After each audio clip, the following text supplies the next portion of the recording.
Hello everyone, I am the Dark Hour Storyteller. I know many of you use these videos to fall asleep, and that's precisely why I'm here tonight. To guide you not into dreams of comfort, but into the quiet corners of your mind where the mundane can turn unsettling. If you find yourself drawn into the tale, remember to gently tap that like button and subscribe if you feel so inclined. And as you settle in, tell me in the comments, where are you listening from tonight, and what time is it for you right now? Get comfortable. Take a deep breath. Relax and let's begin. I never thought a cheap motel could be the setting for the most terrifying night of my life. But as I lay there in the suffocating darkness, every faint creak and whisper from the hallway outside my door seemed to confirm just how wrong I was. It all began, as these things often do, with something completely normal. My car, faithful companion on so many journeys, decided to give up on me. Not just anywhere, mind you, but on the isolated outskirts of a small town I'd never even heard mentioned before. The sun, a warm, reassuring presence moments ago, was dipping below the horizon, painting the sky in hues of orange and purple that felt far too beautiful for my predicament. I knew, with the certainty of exhaustion, that I desperately needed a place to stay for the night. Just a bed. Just a hot shower. Nothing more. And that's when I saw it. A beacon, or so I thought. The flickering neon sign of the Pinewood Motel. Its vacancy light blinked rhythmically, a tired, solitary eye in the growing darkness, promising respite. As I turned my steering wheel, guiding my failing car into its crumbling parking lot, I couldn't quite shake a peculiar feeling. A shiver not from the evening chill, but from something deeper. The place was neglected. The paint on the motel walls was peeling in long, sad strips, like old skin. Overgrown weeds, tenacious and green, pushed defiantly through the cracks in the asphalt, claiming bits of the parking lot for themselves. Yet, as the saying goes, beggars can't be choosers. And I was, in that moment, utterly desperate for the simple comfort of a bed and the cleansing relief of a hot shower. I pushed aside the unease, telling myself it was just the weariness, the stress of a broken-down car. The small bell above the office door gave a faint, mournful jangle as I stepped inside. The air hung heavy, thick with the cloying smell of stale cigarettes and damp, musty carpet. It hit me like a physical wave, asserting its presence. Behind the worn counter stood a man. He looked as if time itself had forgotten him, his face etched with countless untold stories, none of them happy. Greasy, lank hair hung in limp strands around a face that seemed permanently set in a weary scowl. "Need a room?" I asked, my voice, even to my own ears, sounding far more confident than I actually felt. The man's eyes, dark and heavy-lidded, roamed over me. They lingered. A bit too long. "Just you?" he rasped, his voice rough like sandpaper scraping stone. I nodded, a sudden sharp wish piercing me, a wish that I wasn't, in fact, alone. He slid a key across the counter, a faded plastic tag dangling from it. "Room 13, he murmured, the ghost of a smirk, faint and unsettling, playing on his lips. "Lucky you." As I walked the short, shadowed distance to my room, I couldn't shake the prickling sensation of eyes on my back. I risked a quick glance over my shoulder, catching just a fleeting glimpse of curtains in one of the other rooms quickly snapping shut. My skin tightened, a cold ripple of unease. The room itself was precisely what I'd anticipated. Small. Musty. The furniture looked like it had seen better decades, perhaps even a better century. But it was, after all, just a place to sleep. That's all I needed. I dropped my bag onto the surprisingly firm mattress and headed straight for the shower, hoping the promise of hot water would somehow wash away the knot of tension that had begun to tighten in my shoulders. The pipes groaned, a metallic, tortured sound, then sputtered, before finally, reluctantly, producing a weak, lukewarm stream. As the tepid water ran through my hair, I could have sworn I heard it. The soft click of my room door opening, and then closing. My heart, a sudden wild bird, hammered against my ribs. I turned off the water, instantly, the sudden silence deafening. I listened, hardly daring to breathe. Silence. Utter, complete silence. Cautiously, slowly, I peeked out of the bathroom. The room was empty. Precisely as I'd left it. I must have imagined it, I whispered to myself, the words barely a breath in the still air. But deep down, a colder, smaller voice countered, "You can't quite believe that, can you?" I quickly dried off, my movements rushed, and got dressed, unable to shake the chilling, creeping sensation that I wasn't, after all, alone in room 13. The lukewarm water had done little to wash away the feeling that I was not alone in room 13. My skin still prickled with an invisible awareness, a whisper of unseen eyes. I dried off quickly, dressing in hurried movements, the silence of the tiny room feeling less like peace and more like a held breath. As night fully descended, the motel seemed to come alive, not with friendly chatter, but with a symphony of unsettling sounds. Footsteps, heavy and deliberate, paced back and forth in the room directly above me, each thud reverberating through the thin ceiling into my bones. Voices, low and muffled, murmured in the parking lot just outside my window, too indistinct to make out any words, yet charged with an intensity, a hidden meaning, that made my nerves hum with unease. And then occasionally I'd hear it, a sudden dull thump or a brief choked cry, seemingly from somewhere nearby, just out of sight, each sound setting my already frayed nerves further on edge. I tried to distract myself, to retreat into the mundane. The ancient television set in the corner, its screen a dull, milky gray, only picked up 2 channels, both nothing but a swirling haze of static and faint, distorted whispers. I flipped through a dog-eared magazine, left carelessly in the nightstand drawer, but the articles were outdated, the stories uninteresting, my mind refusing to engage. Sleep seemed an impossible feat, yet I knew, with the rational part of my brain, that I needed to rest if I was going to face the daunting task of dealing with my car in the morning. Just as my hand reached halfway to the lamp switch, about to plunge the room into complete darkness, it came. A soft, distinct knock at my door. I froze. My heart, which had just begun to slow its frantic rhythm, hammered violently again. Who could it possibly be at this hour? The knock came again, this time a little more insistent. "Hello?" I called out, my voice, even to my own ears, sounding small and terribly scared in the quiet, charged air of the room. No answer. Just another knock, harder this time, demanding. My heart pounded against my ribs as I slowly, cautiously, approached the door. Through the narrow peephole, I could make out a woman. She appeared ordinary enough, middle-aged, with strands of graying hair pulled back into a messy bun. But there was something in her eyes, even through the distorted lens of the peephole, a wild, desperate, almost frantic look that made every instinct scream at me to keep the door firmly bolted. "Please," she said, her voice muffled, desperate, through the door. "I need help. Let me in." Every fiber of my being screamed to keep the door closed, to ignore the plea. But what if she truly was in trouble? What if she was in genuine distress and I was her only hope? Against my better judgment, I undid the chain.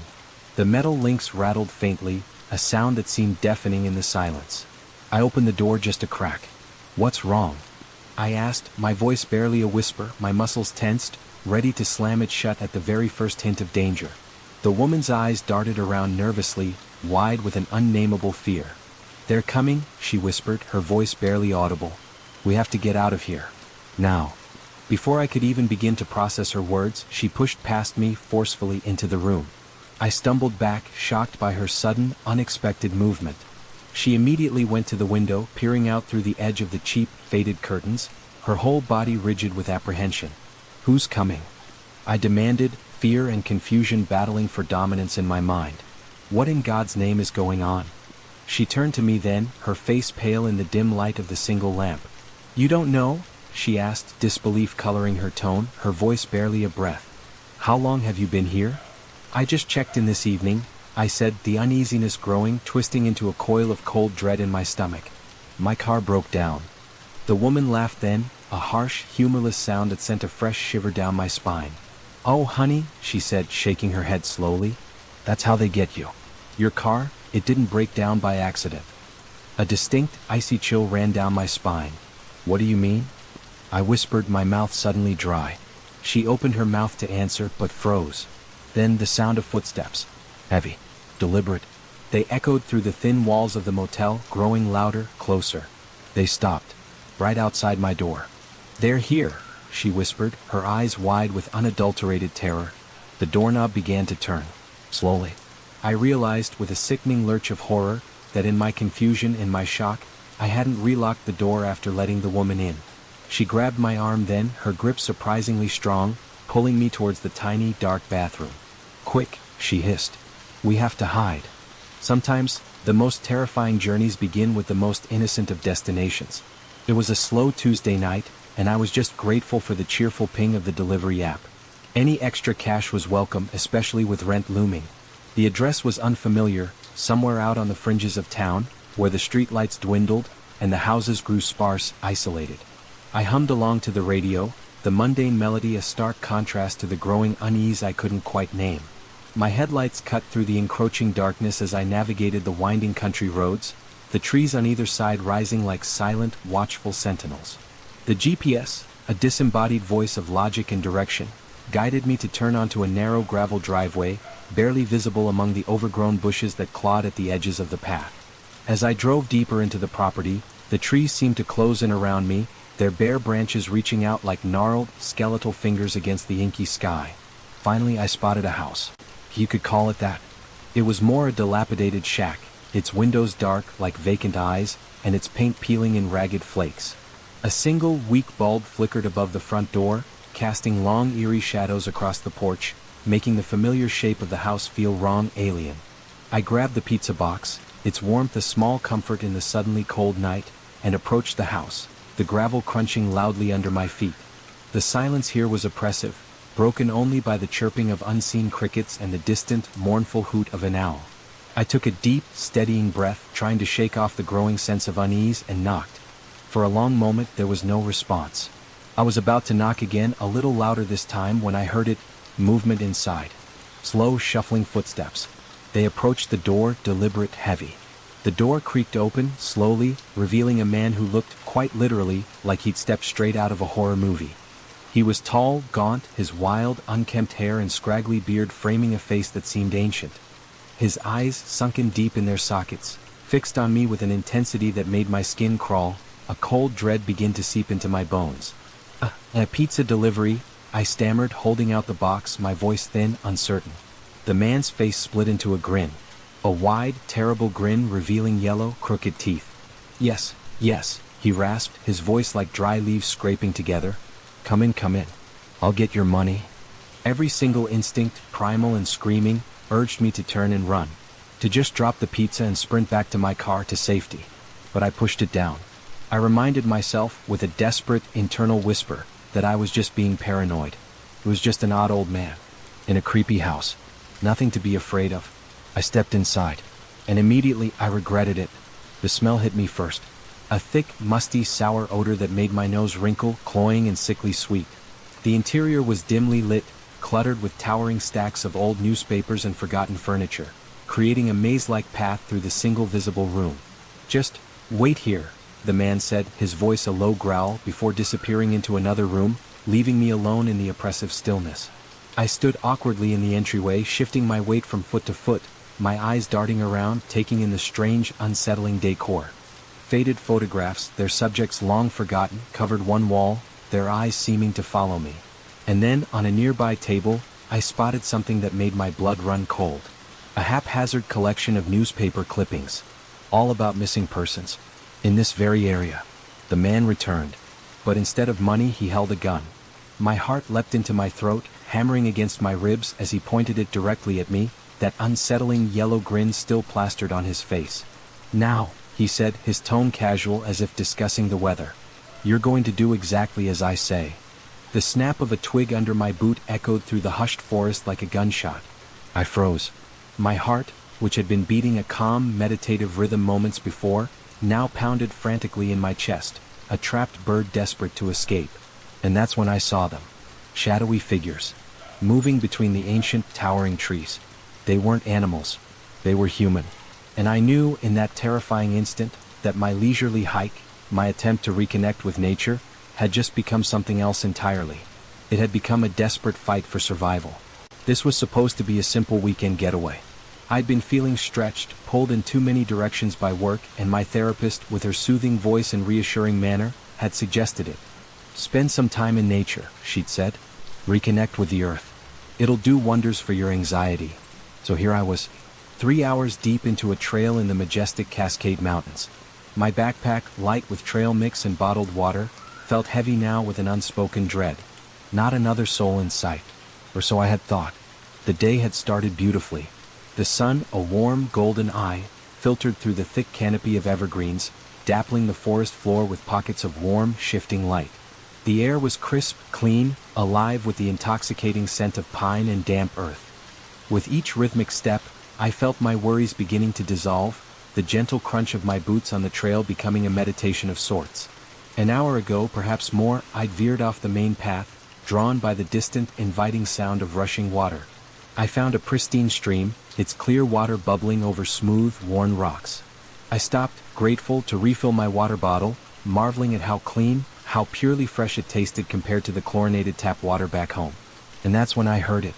Voices, carried on the gentle breeze, too faint to make out any distinct words, but undeniably human. I felt a twinge of disappointment. I'd been enjoying the profound solitude, but I reminded myself that other hikers had just as much right to be here as I did. I shouldered my pack once more and began walking again, figuring I'd either catch up to the group ahead, or they'd simply move on, and I'd have the trail to myself again. But as I rounded a bend in the winding trail, I saw something that made me stop dead in my tracks. In a small, sun-dappled clearing just off the trail stood a group of men. They weren't hikers. Not like me. They wore dark, heavy clothes, and even from this distance, through the dappled light, I could clearly see that they were armed. Surrounding them were crates. Dozens of them. One lay open and I could just glimpse packages, neatly wrapped in dull brown paper, nestled inside.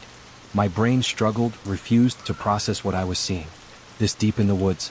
This far from any recognizable road. It had to be something illegal. Drugs, perhaps. Or worse, weapons.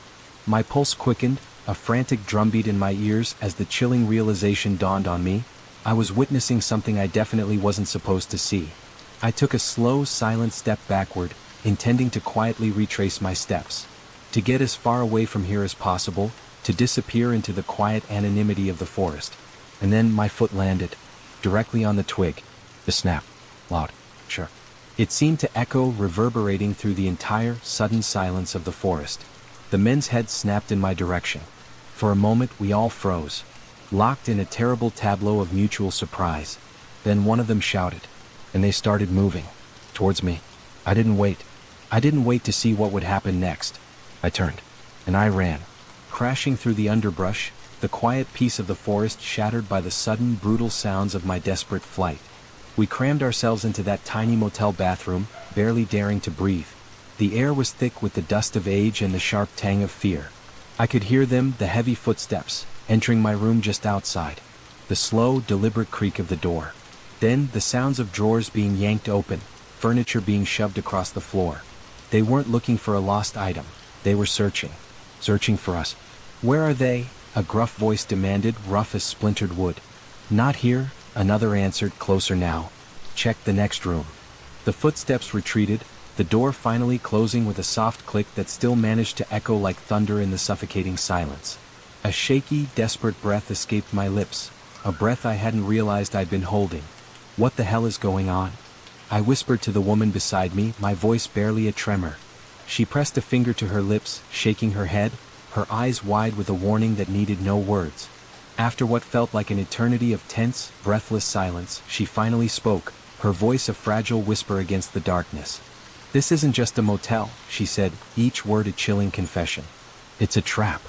My mind reeled. A trap? Here. They lure in travelers, she continued, her voice breaking slightly. People who won't be missed. She trailed off, swallowing hard, the sound loud in the quiet. And then what? I pressed, a cold dread coiling in my stomach, though a part of me desperately didn't want to know the answer. They take them, she said simply, flatly. Sell them. Kill them for sport. Use them for God knows what. I've been trying to escape for weeks. My entire world tilted. It sounded insane. Like something out of a pulp horror novel, not something happening in a dusty motel room on the outskirts of nowhere. But the raw, unadulterated fear in her eyes, the strange sounds I'd heard throughout the night, the unsettling behavior of the man at the counter, it all began to click together, forming a horrifyingly coherent picture. A picture of pure, unimaginable terror. Back at the dilapidated shack, the man had returned, but not with money. With a gun. My heart, already a frantic drum, now hammered against my ribs, a desperate trapped thing. His unsettling grin remained, plastered to his face as he pointed the cold, hard metal directly at me. Now, he said, his tone utterly casual, conversational, as if he were discussing the weather, you're going to do exactly as I say. My hands rose slowly, instinctively, the pizza box sliding from my numb fingers to land on the floor with a dull, muffled thud. Look, man, I stammered, trying desperately to keep my voice steady, to find some semblance of control. I don't want any trouble. Just take my wallet. Just let me go. He laughed. A harsh, grating sound like rusted metal grinding against itself. "Oh, I don't want your money, boy," he rasped, his eyes gleaming with a manic light. "You're going to help me with something far more important." He gestured with the gun, a silent, menacing command, urging me deeper into the suffocating darkness of the house. I had no choice. My mind raced, frantically searching for any possible escape route, any glimmer of hope in this terrifying maze. We passed through a kitchen that looked like it hadn't seen a cleaning in years, pots and pans piled high, encrusted with forgotten meals. The smell was worse here, a cloying stench of decay and neglect. Then we entered what appeared to be a study. The room was dominated by a large, heavy desk, buried under stacks of yellowed papers and strange, unidentifiable devices. Bookshelves lined the walls, crammed with ancient, bound volumes and unsettling jars that contained things. Things I desperately did not want to examine too closely. "Sit," the man commanded, his voice a low growl, pointing to a rickety chair in the corner. My legs felt like jelly, utterly useless. I sank into it, my breath catching in my throat. "What do you want from me?" I asked, hating the tremor in my voice, the raw fear it betrayed. The man's eyes, wide and wild, seemed to burn with a feverish intensity. "You, my young friend," he began, leaning in close enough that I could smell his rancid breath, thick with the scent of stale air and something acrid, "are going to help me get my revenge." He launched into a long, rambling story, disjointed and wild, about how Joe, the owner of the pizza place I worked for, had supposedly ruined his life. How Joe had cheated him out of his life savings, driven him to bankruptcy, destroyed his family. With each word, his agitation grew, spittle flying from his lips as he gesticulated wildly with the gun. I listened, trapped, my stomach churning with horror. I was dealing with someone who had utterly, completely lost touch with reality. This wasn't just a robbery gone wrong. This was the lair of a madman, fueled by a corrosive, all-consuming grudge. "So you see," he concluded, his voice a triumphant whisper, "Joe needs to pay, and you're going to help me make that happen." My throat was dry. My mouth tasted of ash. "How?" I managed to croak. He grinned again. He grinned again. That terrible, yellow-toothed grin. "You're going to call him. Tell him you've had car trouble. Tell him you need him to come out here." He paused, his eyes fixed on mine, before making a slow, deliberate slashing motion across his own throat. I felt a wave of nausea. This lunatic. He wanted me to lure my own boss to his death. I can't do that," I stammered, tears stinging my eyes. "Please just let me go. I won't tell anyone about this. I swear." The man's face darkened, instantly, terrifyingly. "You don't have a choice, boy," he growled, his voice low and menacing. "You'll do as I say, or you'll never leave this house alive." He shoved a phone into my trembling hands. Running through the deep woods, branches whipping at my face, underbrush tearing at my clothes, I could hear them behind me. The heavy footsteps, the crashing through the trees. Their voices, distorted shouts, growing fainter as I put desperate distance between us. My lungs burned, my legs screamed with protest, but I pushed harder, driven by the primal, blinding terror that had taken root in my core. I was now acutely, horrifyingly aware of the true scope of the threat. Those shadowy figures, those crates, the weapons. This wasn't a group of lost hikers. This was something far more sinister. I was being hunted. In the motel, Sarah, my accidental ally, had ushered me into the tiny bathroom. We crammed ourselves into the minuscule space, hardly daring to breathe as the heavy footsteps entered my room. I could hear drawers being opened, the mattress being overturned. "Where are they?" a gruff voice demanded. "Not here," another answered. "Check the next room." The footsteps retreated, the door closing behind them, leaving us in a tense, echoing silence. Sarah put a finger to her lips, a gesture of absolute quiet. After what felt like an eternity, she spoke, her voice barely a whisper. "This isn't just a motel," she repeated. "It's a trap.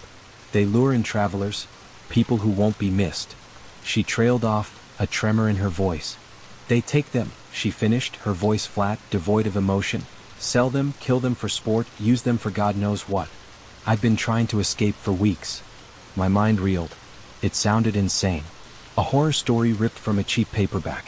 But the sheer terror in her eyes, the sounds I'd heard, the unsettling behavior of the man at the counter, it all clicked into a terrifying, undeniable picture. The trap had sprung, and I was now inside it. The old man shoved the phone into my trembling hands. My fingers, numb with dread, fumbled as I dialed Joe's familiar number, silently praying he wouldn't answer. But after 3 agonizing rings, I heard his voice. Normal. Unaware. Hello. I swallowed hard, the man's gun pressed against my temple, a cold, hard circle against my skin. Hey Joe, I croaked, trying desperately to sound natural, casual, as if this were just another inconvenient breakdown. It's Mike. Yeah. I've had some car trouble out on Old Mill Road. Could you come give me a hand? There was a pause. A lifetime. For a moment, I thought Joe might refuse, might ask too many questions. But then he sighed. A weary, familiar sound. All right, Mike. I'll be there in about 20 minutes. Sit tight. The call ended. The man snatched the phone away, his eyes glinting with a manic glee. He began to cackle, a harsh, crowing sound that grated on my ears. Excellent, excellent, he crowed, rubbing his hands together. Now we wait. The next 20 minutes were the longest of my life. An eternity compressed into moments. The man paced, a restless, caged beast, muttering to himself, his words incomprehensible, occasionally stopping to peer out the window, his eyes alight with anticipation. I sat, utterly frozen in the chair, my legs like lead, my mind racing, screaming. I knew with every fiber of my being that I had to do something. Anything. But with that gun, cold and dark, trained on me, every potential move seemed utterly impossible. I was a puppet, my strings held tight in the hands of a madman. And in the forest I continued to run. The shadowy figures were gaining. I could hear their heavy breathing, the shouts of command growing clearer now. My lungs burned, my muscles screamed, but I couldn't stop. The knowledge of what those crates contained, what they were doing out here, was a cold, hard weight in my stomach. This wasn't just being lost. This was being hunted. And there was nowhere left to hide. We remained crammed in that tiny bathroom, barely daring to breathe, until the heavy footsteps outside our motel room finally faded into the distance. I let out a shaky breath, realizing I'd been holding it. What the hell is going on? I whispered to the woman, my voice barely audible. She put a finger to her lips, a silent command for patience. After a few more moments of agonizing, tense silence, she spoke, her voice still barely more than a whisper. This isn't just a motel, she said, the words chillingly calm. It's a trap. They lure in travelers, people who won't be missed. She trailed off, swallowing hard, and then, her voice hardening with a desperate resolve, she said, We have to get out of here. A spark ignited within me. A flicker of hope in the suffocating darkness. How? I pressed, my mind racing, latching onto the possibility of escape. She nodded, her eyes darting around the small space. There's a window, she said, her voice filled with a quiet urgency. In the back, behind the dumpsters. If we can make it there, we might have a chance. Slowly, cautiously, like shadows stretching in the dim light, we emerged from the bathroom. The room was a wreck, drawers pulled out, the mattress overturned, a testament to the thoroughness of their search. But they hadn't thought to check the tiny bathroom. We crept to the door, listening intently, every nerve ending screaming. Not a sound from outside. We slipped out into the night, the parking lot eerily quiet, the only sound the faint, weary buzz of the neon sign. We clung to the shadows, moving along the edge of the building, each step a silent prayer, making our way towards the back, towards the promise of that window. Meanwhile, in that suffocatingly cluttered house, the air was thick with the madman's rantings. The gun, cold and stark, remained pointed at me, a constant, terrifying reminder of my predicament. He had shoved the phone into my trembling hands, forcing me to dial Joe's number. And then the call. Joe's voice, so ordinary, so trusting, on the other end. Hey Joe, it's Mike. Yeah. I've had some car trouble out on Old Mill Road. Could you come give me a hand? I hated how my voice wavered, how I had to force the lie past the lump of terror in my throat. I heard Joe sigh, then agree to come. The man snatched the phone away, his face alight with a horrifying glee. Excellent, excellent, he crowed. Now we wait. The next 20 minutes were an eternity. My mind raced, trapped in a cage of fear, but within that cage, a single thought began to coalesce. I couldn't let this happen. I couldn't. Joe was a good man. Whatever this lunatic's grudge, it wasn't right. As the faint sound of an approaching car reached us, the man's excitement grew palpable. It's time, he hissed, grabbing my arm, his grip like iron, yanking me to my feet. Remember, one wrong move and you're dead. He dragged me to the front door, positioning me so I was visible, but keeping himself hidden just behind the door frame. I heard the car doors slam, then Joe's familiar footsteps crunching on the gravel. Mike. Joe's voice called out, concerned. You out here, kid? I opened my mouth, but no sound came out. The man jabbed the gun into my ribs, a sharp, painful reminder. And then I managed to croak, "Over here, Joe." As Joe approached, I could see the confusion on his face. He was a good man, always fair to his employees. And in that moment, as he stepped onto the porch, I knew I couldn't let this happen. Just as the dumpsters finally came into view at the Pinewood Motel, a shout ripped through the night behind us. There they are. We ran. No longer caring about stealth, about quiet. Every ounce of energy poured into flight. I could hear heavy footsteps pounding after us, gaining ground quickly. Sarah, my unexpected ally, reached the back window first, struggling, straining to push it open. I turned for a split second to look behind us. 3 men, running towards us, their faces twisted with a terrifying rage. With a final desperate heave, the window creaked open just enough. Sarah scrambled through, then turned, extending a hand to help me. I was halfway through, my body contorted, when I felt it. A hand, grasping my ankle. A cold, vice-like grip that threatened to drag me back into the nightmare. I kicked wildly, blindly, my foot connecting with something solid, a muffled grunt escaping my pursuer. The grip loosened, just enough, and I tumbled through the window, landing hard on the ground outside, scrambling to my feet.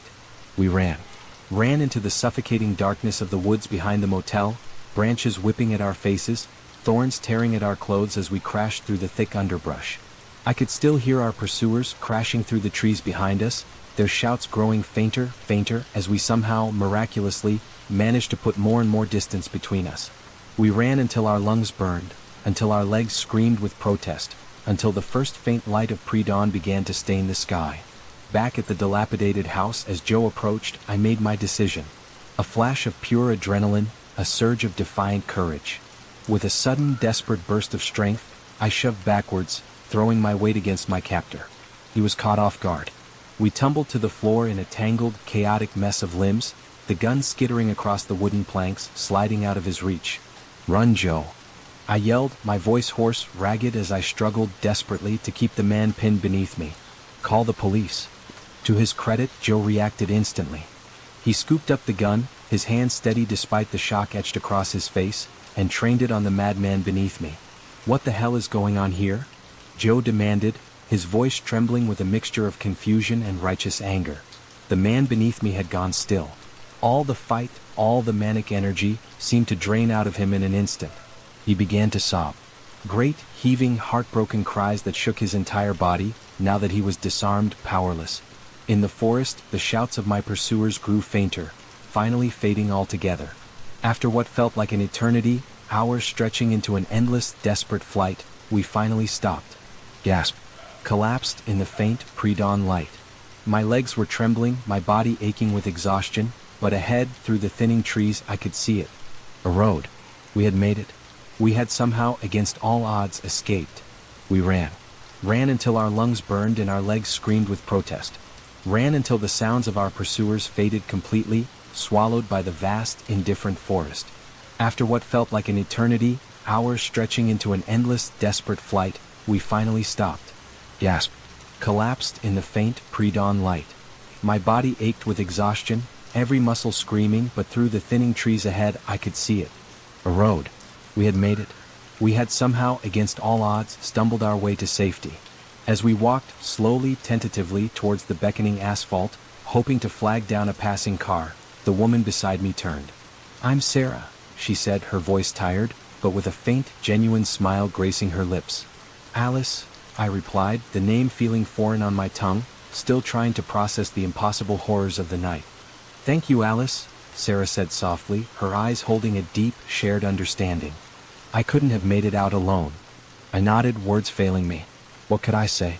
The sun began its slow, majestic ascent, painting the eastern sky in soft, ethereal pinks and golds. And as that beautiful light spread, chasing away the shadows, a chilling realization settled over me, how incredibly close I had come to never seeing another dawn. The Pinewood Motel, a nightmare rendered in peeling paint and flickering neon, faded into the distance behind us. But I knew, with a certainty that chilled me to the bone, that its horrors would haunt my dreams for years to come. Back at the dilapidated house, the adrenaline still coursing through my veins, I had struggled desperately to keep the madman pinned. "Run, Joe!" I'd yelled, my voice raw. "Call the police." And Joe, to his credit, had reacted swiftly. He scooped up the gun, his hand steady despite the shock etched across his face, and trained it on the sobbing figure beneath me. "What the hell is going on here?" he demanded, his voice trembling with a mixture of confusion and righteous anger. The man beneath me had gone still, the fight draining from him, leaving only the sound of his great, heaving cries. The police arrived within minutes, their sirens a welcome, piercing wail in the quiet country night, a promise of order returning to chaos. Joe's call had been enough. As they led the man away in handcuffs, his cries echoing in the night, I sank onto the porch steps, my legs too shaky to support my own weight. Joe sat beside me, his presence a comforting anchor, placing a warm hand on my shoulder. "You okay, kid?" he asked, his voice filled with genuine concern. I nodded, though I knew deep down that it would be a very long time before I was truly okay. "Yeah," I managed to say, the word a whisper. I don't think I'll be making any more deliveries for a while." Joe chuckled, a low, rumbling sound that was strangely welcome after the night's horrors. "I think you've earned a nice, long vacation," he said, "and a raise." As we watched the police cars drive away, their red and blue lights fading into the distant darkness, I felt a strange mix of profound relief and a persistent, lingering fear. The events of that night had shown me, with terrifying clarity, how quickly an ordinary situation could twist into a nightmare.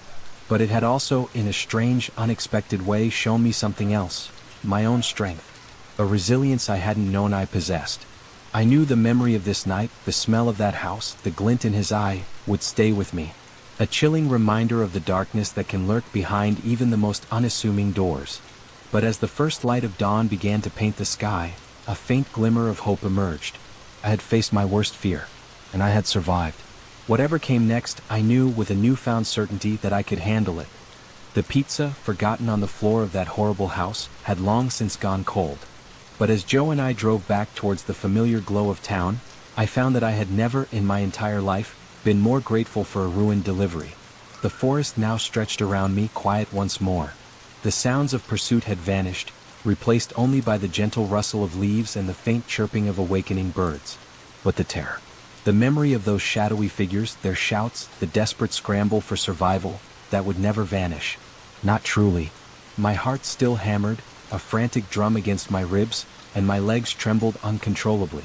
I was safe, yes, for now. But the world had changed. The serene, comforting embrace of nature, which I had sought for peace, had revealed a hidden, darker side. The air still felt charged with an unseen presence.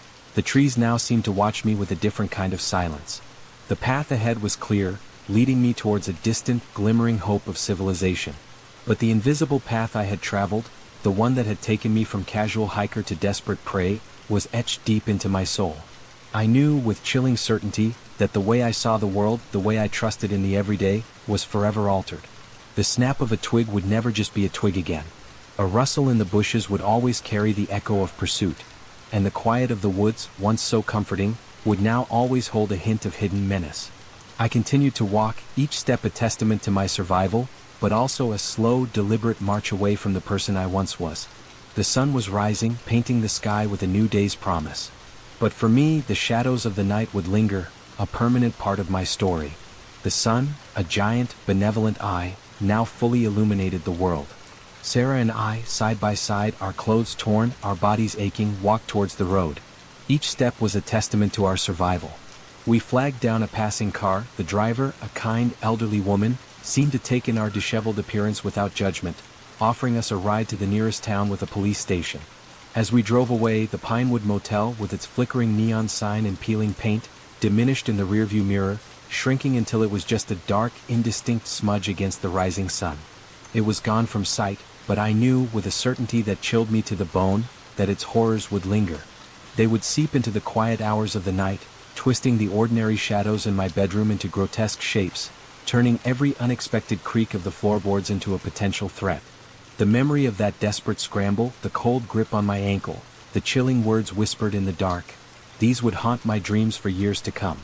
I had escaped the physical trap, but the psychological one had just begun. The world, once a place of predictable routines and mundane inconveniences, now felt thin, fragile, with a lurking darkness just beneath its surface. Sarah and I exchanged contact information, a silent promise of support between two souls forever bound by a shared nightmare. But as she went her way and I went mine, I understood that while we had walked out of that place, a part of that place would always walk with us. The police cars had long since vanished, their red and blue lights fading into the distance like a receding nightmare. I sat on the porch steps, my legs still trembling, weak from the ordeal. Joe, my boss, sat beside me, his comforting hand on my shoulder a warm, grounding presence. He had handled everything, calm and steady in the face of the chaos. "You okay, kid?" he'd asked, concern etched on his face. I'd nodded, but the truth was far more complex. I was safe, yes, but the experience had carved something deep out of me. I don't think I'll be making any more deliveries for a while, I'd managed to say, the thought of another late-night drive, another unfamiliar address, now filling me with a cold dread. Joe had chuckled, a low, welcome sound that pierced the lingering tension.